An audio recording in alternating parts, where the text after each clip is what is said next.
Nelle 45 scuole comunali di Venezia, che contano circa un centinaio di sezioni, a oggi, martedì 17, abbiamo 36 sezioni a casa in quarantena.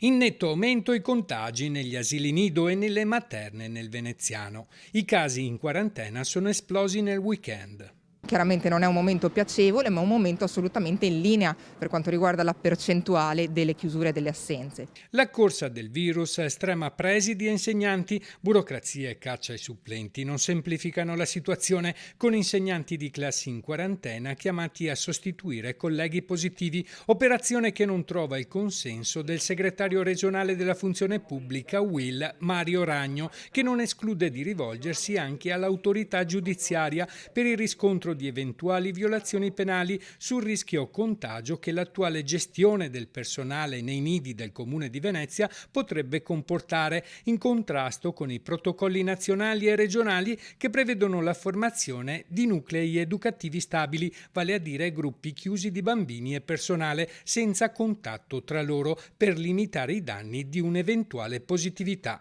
La UIL è pronta a dichiarare lo sciopero congiuntamente con la CGIL. L'assessore Besio vuole chiarire. La norma oggi ci legittima a mantenere le maestre in servizio ed è allucinante quel racconto per cui sarebbero le maestre untrici dei servizi quando parliamo di personale plurivaccinato in ambienti costantemente sanificati sotto i protocolli rigidissimi dell'ASL che abbiamo sempre applicato. Io direi che è stato ormai sdoganato l'ambiente scuola dall'essere un ambiente non sicuro. L'ambiente scuola è uno degli ambienti più sicuri e da genitore voglio rassicurare i genitori.